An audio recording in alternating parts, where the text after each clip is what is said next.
ओम शांति।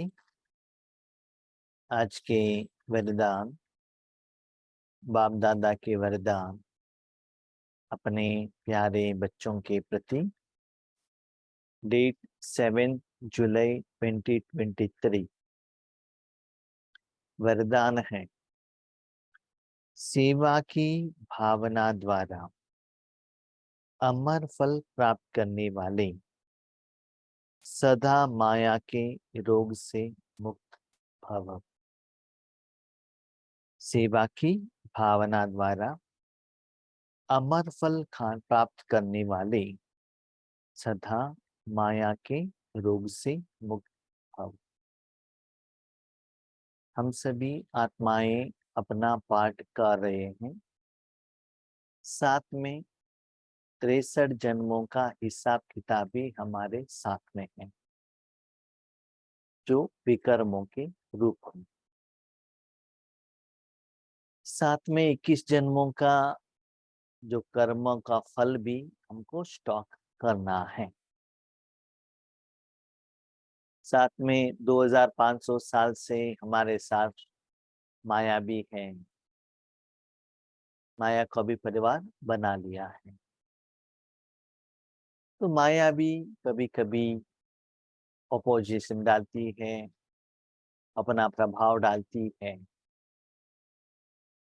तो उसका प्रभाव हमारे ऊपर न हो, उसके लिए क्या करना है?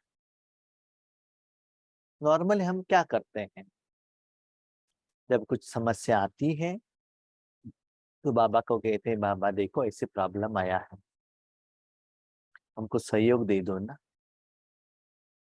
समस्याएं, परिस्थिति, विघ्न आने के बाद राजयोग करना स्टार्ट करते हैं,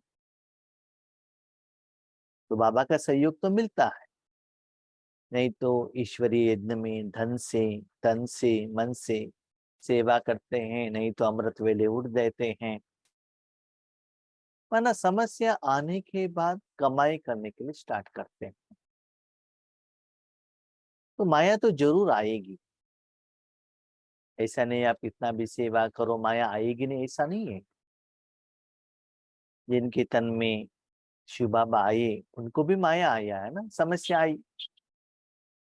गुलजार दादी ने अपने तन को बाबा को दे दिया रथ के रूप में, उनको भी समस्याएं आई, बीमारी आई, सबको आता है। लेकिन उस समस्या के पीछे मत भागना। क्या करना? समस्या अपने साथ रखो, अपने पास रखो, लेकिन हर समय पर आपको सेवा का भावना हो। सेवा इज फर्स्ट प्रायोरिटी, ईश्वरीय सेवा। जब आप अपने जिंदगी में जितना ईश्वरीय सेवा को पहला ऑप्शंस देते हैं, चांस देते हैं, उस भावना से वो सेवा का पहले मना अपने मन में वो भावना आना चाहिए कि मुझे पहले सेवा के लिए फर्स्ट इंपॉर्टेंस देना है। फिर भावना से काम नहीं चलता है, समय, संकल्प, श्वास देना पड़ेगा और भगवान के आगे संपूर्ण समर्पण होना पड़ेगा। तो इससे क्या होता है, सेवा के समय में तो बाबा के साथ कनेक्ट होने के कारण बाबा का सहयोग तो जरूर मिलता है, नो डाउट। लेकिन ये जो सेवा का जो स्टॉक है, जब आपको समस्या आती है उस समय भी ये सेवा के फल से बाबा क्या करते हैं, अकाउंट से पैसे उठाकर उस समस्या का समाधान भी बाबा करते ही रहते हैं। अच्छा, आप वर्तमान समय में जानते हैं तो देश विदेश में बड़े बड़े कंपनियां हैं, अपना जो स्टाफ लोगों को इंश्योरेंस कराते हैं, बहुत अच्छा फैसिलिटी देते हैं। कोई कोई बड़े कंपनी वाले अपने कंपनी का नाम का स्कूल भी रखते हैं। माना वो जो कंपनी वाले कंपनी के काम के लिए ज्यादा अटेंशन रखें। कोई कोई कंपनी में ट्रांसपोर्टेशन भी रहते हैं, घर के आगे व्हीकल आएगा, जहाँ ऑफिस में जाते हैं वहां आपको भोजन मिलेगा, सोने के लिए भी रूम देते हैं, और साल में एक बार कंपलसरी फिजिकल टेस्ट कराते हैं, तो कितना सहयोग देते हैं। बाबा ने तो इतना बड़ा कंपनी खोला है। तो जो आत्माएं हर रोज इसमें ईश्वरीय सेवा में बिजी रहेंगी, उनको ये एहसास होगा, जब उनके जिंदगी में ऐसे समस्याएं आते हैं, बीमारी के रूप में, खुद जिंदगी में, अपने परिवार, ब्लड रिलेशन के बीच में कोई भी हिसाब किताब आता है, तब उनको पता चलता है बाप दादा का द्वारा ही, उनका सहयोग द्वारा ही ये समस्या का समाधान मिला है। जैसे आज 10:30 बजे से क्लास था हिंदी टू तेलुगु, हम क्लास कर रहे थे। हमारे गांव में बारिश गिर रहा है, पीछे कुछ पेड़ गिरा है, तो पीछे के घर वाले गुस्से करके आ गए। मुझे मालूम नहीं, हम यहाँ सेवा कर रहे हैं। क्लास होने के बाद हमारे भाई ने कहा कि वो आए थे आपके ऊपर गुस्सा करने के लिए। हमने कहा वो क्लास कर रहे हैं। उन्होंने कहा ठीक है, हम शाम को आएंगे। क्लास करने के बाद हम पीछे देख रहे थे, तो वहां समस्या का समाधान हो रहा था। तो आपके हिसाब किताब के अनुसार वो आत्मा आपके पास आएगा, नो डाउट, क्योंकि उनके साथ आपके हिसाब किताब है। लेकिन अब सेवा में बिजी होने के कारण वो क्यों आया, कैसे आया, किसके लिए आया, वो इंफॉर्मेशन आपको मिल जाएगा, लेकिन उसका असर आपके ऊपर नहीं पड़ेगा। भाई तो हर दिन ऐसे सिचुएशंस को मैं देखता हूं अपने जिंदगी में। सपोज बाबा नहीं होते या ईश्वरी सेवा नहीं होता, जमा का खाता नहीं होता, तो हमको आगे जाकर उसको फेस करना पड़ता। फेस करने के बाद उसके बाद हम बाबा को कहते हैं बाबा हेल्प करो ना। लेकिन भाई बहुत ऐसे सिचुएशंस हैं, बाबा कहते हैं मैं बच्चे समस्या का समाधान करता हूं, लेकिन जस्ट फॉर यूर इंफॉर्मेशन, ये समस्या है आपके पाठ के अनुसार, इसको मैंने ऐसे ऐसे समस्या का समाधान मैंने कराया, just for information, step by step बाबा सहयोग देते हैं। इससे क्या होता है, मेरी ईश्वरी जिंदगी का अनुभव मैं आपको कह रहा हूं। जितना आप ऐसे ईश्वरी सेवा में, स्पेशली तपस्या में बिजी रहेंगे, आपका स्थिति भी बढ़ता जाएगा। सपोज आपने एक काम नहीं किया, जो समस्या आया है ना, उसके अंदर जाना पड़ेगा, उसका समाधान करना पड़ेगा, उसका प्रभाव आपके ऊपर पड़ेगा, और उसको क्लीन करने में आपको बहुत समय लगेगा। और जब योग पर बैठते हैं बाबा के साथ, आप उसके बारे में बात करेंगे। आपको पता चलता है बाबा ने हेल्प किया है, तो आपके मुंह से एक ही बात आएगा, बाबा थैंक यू। ये एहसास होगा बाप दादा, शिव बाबा और ब्रह्मा बाबा दोनों ने आपका साथ निभाया है। इसलिए बच्चे, समस्या के समाधान के पीछे ज्यादा समय मत बिताना, ज्यादा समय ईश्वरीय सेवा में लगाना। तो इससे बाबा कहते अमर फल। तो अमर फल माना क्या है? बाबा फ्रेंड के रूप में, डॉक्टर के रूप में, रिलेटिव के रूप में, निरंतर हर समय हर जगह पर आपको बाबा ईश्वरीय निराकारी सहयोग का फल खिलाता ही रहेगा। सत्युग का फल तो अलग है। बहुत अच्छे अच्छे पैलेस हैं, भोजन खाते हैं, शरीर का वैरायटी कपड़ा पहनते हैं, इंद्रियों का सुख वो अलग है।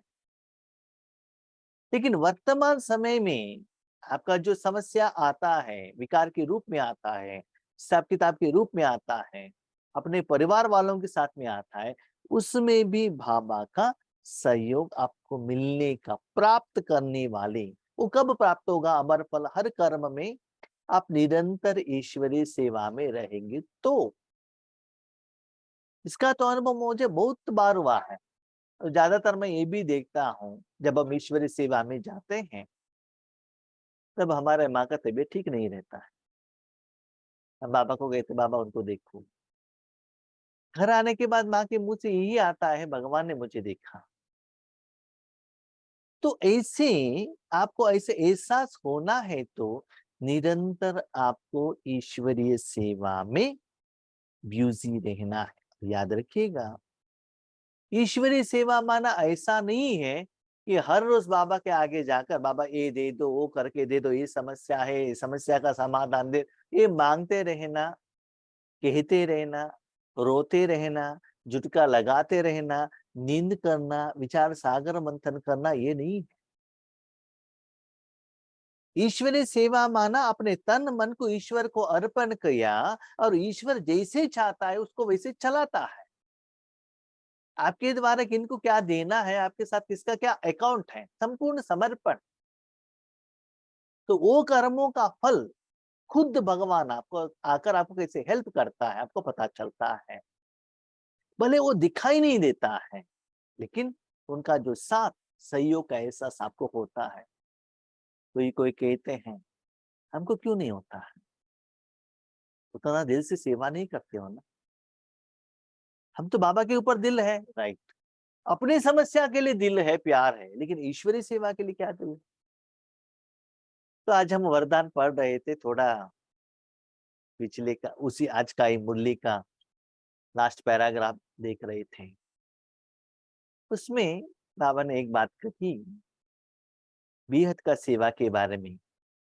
बच्चे देखो, इस सारी दुनिया में ड्रामा है ना, ड्रामा में ये जो आकाश है यही स्टेज है और सूर्य चांद है लाइटिंग। तो आपको क्या करना है, आत्मा बनकर सभी को शक्ति देना है। आज की मुरली में बाबा ने कहा था, हमारे 6 तारीख की मुरली में कहा था, बच्चे माताओं को आगे रखो। तो मेरे मन में संकल्प था कि हमको ऐसे सेवा करना है कि हमारे आगे लाखों लोग आना चाहिए, उनको साक्षात्कार होना चाहिए। तो बाबा ने उस क्वेश्चन का आंसर दिया, बच्चे देखो आप पीछे रहो, बिंदु बनकर रहो, जैसे ब्रह्मा बाबा थे। तो एक ही सेकंड में सारे तीनों लोगों को शक्ति देना। लाखों लोगों को आप साक्षात्कार कराएंगे तो भी हद हो गया ना, सभी लोगों को थोड़ा ही मिलता है, आपका अटेंशन उसकी तरफ जाता है। तो आज बाबा ने क्लियर किया कि आप बिंदु रूप बनकर रहो, पीछे रहो और आगे माताओं को, बहनों को रखो। ब्रह्मा बाबा पांडव भवन में थे, माताओं को आगे रखा। तो बाबा का लैंग्वेज समझ में आता है, बाबा क्या कह रहा है। तो ऐसे अपने पुरुषार्थ की तरफ, सेवा की तरफ आगे बढ़ते चलो। इससे माया का जो रोग है, बार बार आपको तंग करना, उससे आप सेफ हो जाएंगे, मुक्त हो जाएंगे। जब भी माया आगे आएगा, बाप दादा आगे जाते, बाबा क्या कहते हैं, बच्चे जो भी आते हैं ना पहले मुझे इन्फॉर्म करो, बस मैं देख लेता हूँ उसको। वहां आते ही आप आगे मत जाना है, बाबा को कहना है बाबा देखो ऐसा ऐसा है, बच्चे देखो मैं करता हूँ, उसको सॉल्व करता हूँ। हाँ, ऐसे बाबा सॉल्व करता है कि तो चुपचाप नहीं बैठना है, आपको जो भी करना है, लेकिन आपको पता चलता है भगवान का सहयोग आपको कैसे मिल रहा है। जो बच्चे संगम युग पर प्रभु फल, अविनाशी फल, सर्व संबंधों के स्नेह की रस वाला फल खाते हैं, वे सदा ही माया के रोग से मुक्त रहते हैं। संगम, आत्मा और परमात्मा का संगम, प्रभु फल ना, प्रभु में जो सप्त गुण है उसका फल अनुभव करते रहना। सत्युग में स्थूल फल मिलता है, एसी जैसा वायुमंडल रहता है, वो बात अलग है। लेकिन मन बुद्धि द्वारा डायरेक्ट भगवान की शक्ति का अनुभव करना, अविनाशी फल, जहां भी आप उसको अनुभव कर सकते हो। सर्व संबंधों के स्नेह की रस का फल, सर्व संबंध माना जब आपको डॉक्टर का जरूरत है, बाबा को बोलो बाबा ऐसा है। परिवार वालों का तबीयत ठीक नहीं तो बाबा को कहो बाबा ऐसा है। फाइनेंशियल प्रॉब्लम में बाबा को कहो, किसी भी रूप में हो। तो आपको ऐसे लगना चाहिए जब भी आपने कहा उन्होंने सहयोग दिया। जैसे कि आपका फ्रेंड रहते हैं ना, जब भी आपको समस्या आता है, आते ही वो फ्रेंड आपको सहयोग देता है। तो ऐसे हर संबंध में, हर कर्म में, हर सिचुएशन में, हर सेकंड में, हर संकल्प में बाबा के साथ का अनुभव, निराकार फल का अनुभव आपको होना चाहिए। वे सदा ही माया के रोग से मुक्त रहते हैं। माया उनको वार नहीं कर सकती है। और फल तो सतयुग में भी मिलेंगे और कलयुग में भी मिलेंगे। तो कलयुग का फल क्या है? सतयुग का फल तो आप जाते हैं इंद्रियों का सुख। कलयुग में फल क्या है? सीरियल देखना, फिल्म देखना, विकार का फल। वो भी किसी किसी को अच्छा लगता है। हम लोगों को पहले अच्छा लगता था, जब तक ईश्वरीय फल हमने नहीं लिया। कभी कभी मोह बच्चों के प्रति, पोतों के प्रति रहता है, ये भी कलयुग का फल है। कभी कभी स्वीट खाते हैं, बाबा का टोली खाते हैं, वो भी अच्छा लगता है जीव के लिए। लेकिन सेवा की भावनाओं का प्रत्यक्ष फल, प्रभु फल अगर अभी नहीं खाया तो सारे कल्प में नहीं खा सकते। ईश्वरीय सेवा में आप निमग्न रहेंगे, उस समय जो आपको प्रत्यक्ष फल मिलता है भगवान द्वारा, भगवान का शक्ति, मनुष्यात्माओं का दुआ और पंच तत्वों का आशीर्वाद, जब वो प्रत्यक्ष फल मिलता है, इस सारे कल्प में नहीं मिल सकता है। याद रखिएगा, आप एक बार, एक सेकेंड में सारे तीनों लोगों को शक्ति देकर उन सारे आत्माओं का आशीर्वाद ले सकते हैं। तो कितना खुशी होगा। इसको बाबा कहते हैं प्रत्यक्ष फल सभी लोगों से। वो सिर्फ संगम युग में ही मिलेगा, उसको कहते हैं डायमंड युग। यह फल ईश्वरीय जादू का फल है। आप एक जगह पर रहते हैं, लेकिन बाबा ऐसे जादू चलाता है, आपका समस्या का समाधान वहां मिल जाता है।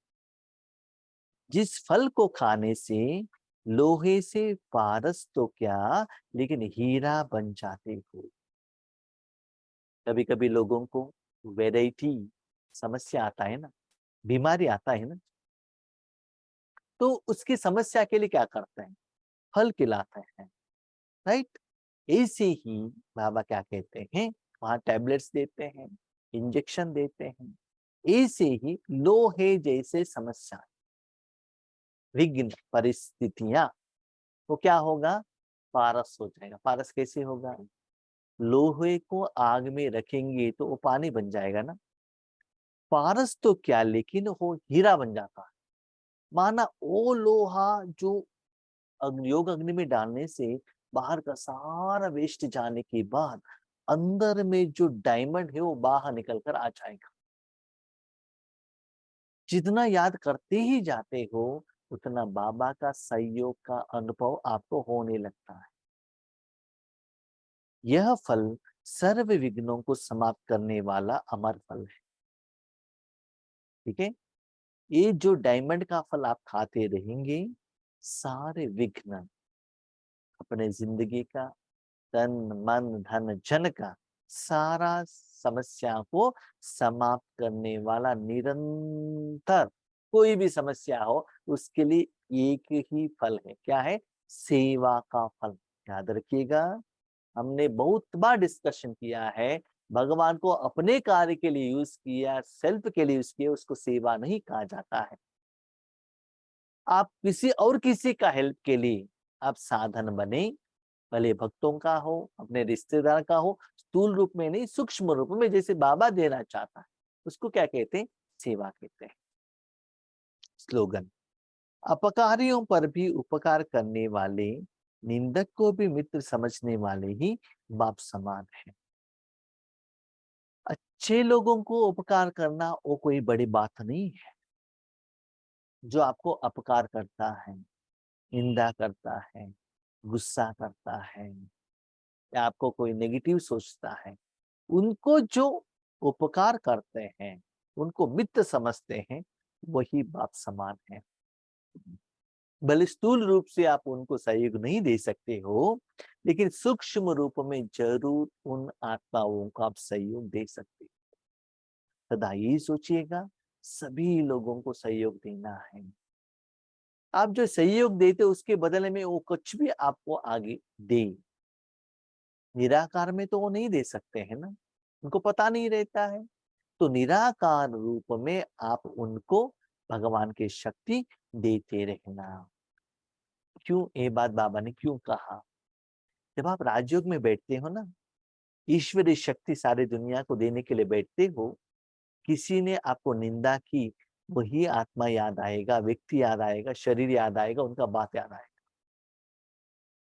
उन्होंने किसी आपको अपकार किया, वही याद आएगा, उसमें ही आपका मन इधर उधर घूमता रहेगा। तो आप दे नहीं सकते हो। इसलिए ये भावना रखो, उनको भी मुझे सहयोग देना है, भगवान का प्यार देना है। सिंपल। जैसे आप ब्राह्मण हो, भगवान का प्रसाद दे रहे हो, जो भी हाथ ऐसे रखता है, उसका मुख मत देखना वो कौन है। प्रसाद बांटते जाना, बांटते जाना, बांटते जाना, हूएवर इट मे बी। आपका पहचान वाले हैं, रिश्तेदार है, जो भी है। हम छोटे पद में है ना, हमारे घर के बाजू में टेम्पल था, उसके पहले वहां पब्लिक गणेश जी को रखते थे। तब जो पुजारी रहते थे, उनको पूजा को हेल्प करने के लिए जाते थे। तो 200-500 लोग वहां मिलते थे। उन लोगों को प्रसाद देना है तो कितना लोगों का हाथ आता था। हम किसी का मुख नहीं देखते थे, जो भी प्रसाद है देते चलो, देते चलो, देते चलो। वो आए हैं ना भावना से। तो ऐसे ही आपको क्या करना है, देने के लिए निमित्त बनना है। उनको ही बाबा कहते हैं बाप समा। अच्छा, अच्छा।